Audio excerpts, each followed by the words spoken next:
So welcome to this English podcast. This podcast name is How Rolls-Royce Was Made. What? How Rolls-Royce was made.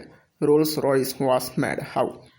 When this poor kid began tinkering with engine, nobody could have guessed that he would one day create some of the most expensive cars in the world. This is Frederick Henry Royce, born in 1863 in Alwellington, in England. Henry was the youngest of five children. His parents, James and Mary ran Flowerville. James had followed in his father's footsteps, but he lacked business skills. Profits were meager, and for many years the Royce family lived in poverty. Things got worse, and in 1867 they had to file for bankruptcy, hoping to carve out a better life for themselves. The family moved to London. By this time, the 4-year-old Henry already had his first job aboard Scred on a local farm. His pay 6 pence a week. Then in 1872, disaster struck. Again, Henry's father passed away. From all the children had to chip in to make ends meet, including the 9-year-old Henry. He began selling newspapers and delivering telegrams. Henry's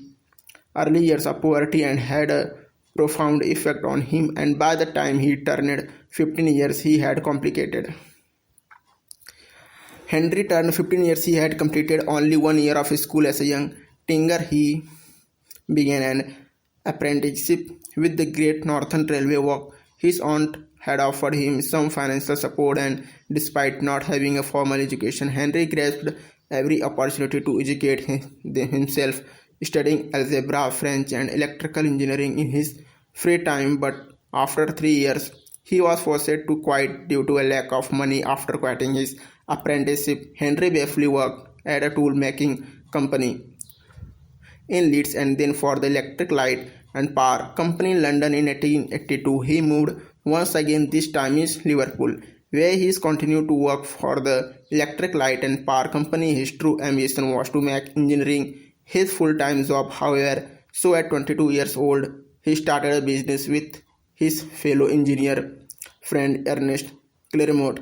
They named it Fifth Royce and Company, and for the next few years, they worked around the clock to make electrical components such as doorbells and dynamos. The company kept expanding, and by 1894, they were already making electric cranes too. But Henry's interest started taking him somewhere else: motor cars. While Henry Royce played a vital role in the Rolls-Royce story, the brand's name suggested there is also another person that we shouldn't forget, and that person is Charles Sweater Rolls, born in 1877, London's affluent Berkeley Square. Charles Rolls was the youngest child of Lord and Lady Langtake. He developed a passion for engineering from very early on. He went on to study mechanical engineering at Trinity College in Cambridge. Charles knew how to stand out, having gained a reputation for tinkering with engines. He earned himself the nickname Dirty Rolls, and during his study he was the first undergraduate to own a motor car after having traveled to Paris to buy a Peugeot Phaeton at the age of 18. At the time, this was extremely unusual, as most people hadn't even heard of cars yet. After graduating in 1898, Charles began working on a steam yacht and then at the London and Northern Western Railway. He was more interested in monitoring, pioneering, and salesmanship. However, and with financial support from his father, he opened one of the first car dealerships in Britain in 1903.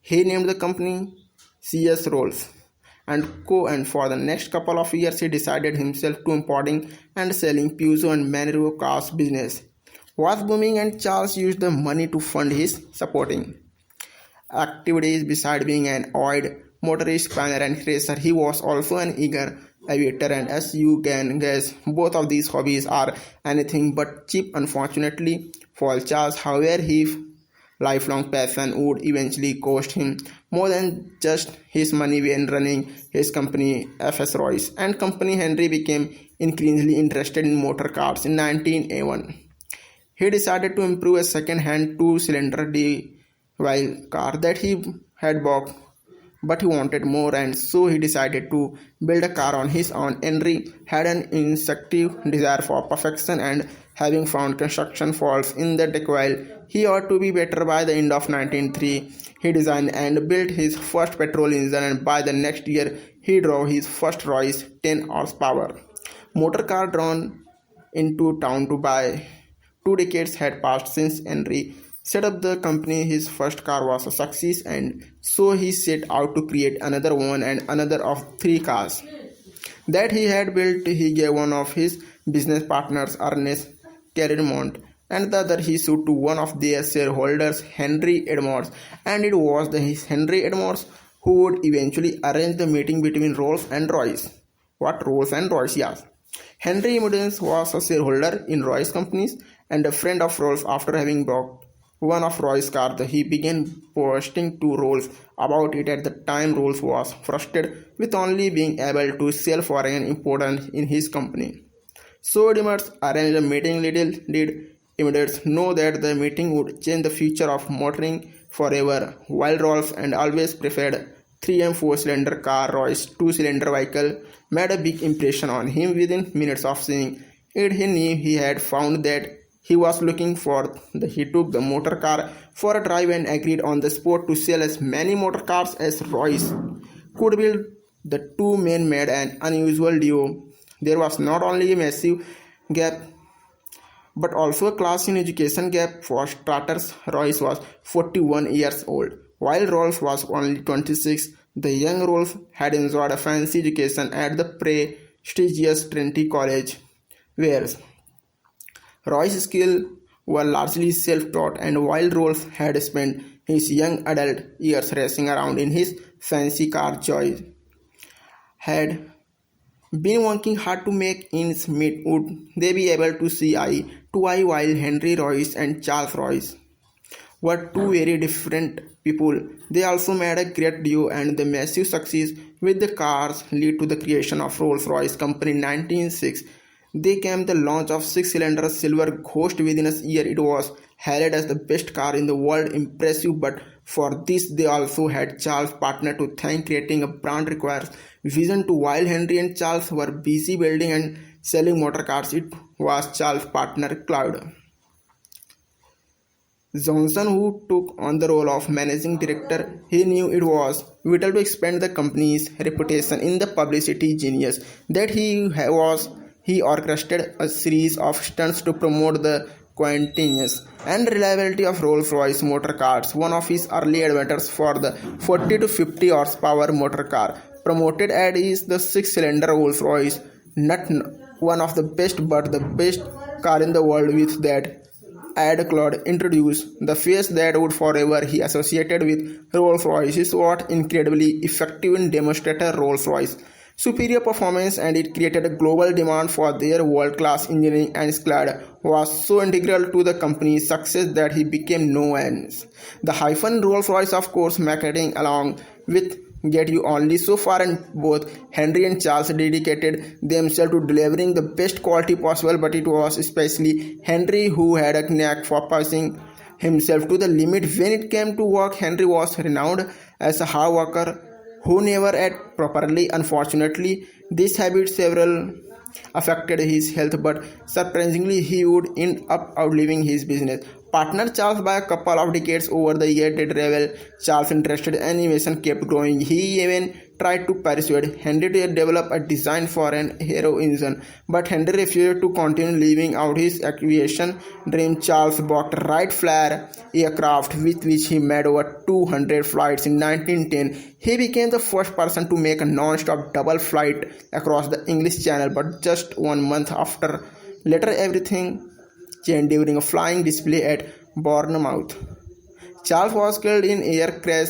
He was only 32 years old. He became the first Briton to die in a plane crash, and his premature death meant the end of the short-lived Rolls-Royce partnership. Now Henry would have to continue their legacy on his own. Henry had an innate work ethic, and his innovative design established Rolls-Royce's reputation for superior engineering and quality. He uncompromisingly pursued his basic principle of establishing the best design with both the finest material and the highest level of craftsmanship. To put it in his own word, strive for perfection in everything you do. Take the best that exists and make it better when it does not exist. Design it during the First World War. The company expanded into manufacturing something Charles had once requested, aero engines, and during the next couple of decades the company did extremely well. Unfortunately, Henry kept struggling with his health, and in 1993 he succumbed to digestive tract problem. His health and been brought on by his early years of poor nutrition and a lifetime of overwork. He had spent much of the last year of his life as a semi-invalid, but that didn't stop him from working through his never-failing enthusiasm and dedication to engineering prevailed, and continued to work until the very last moment, literally his last escape.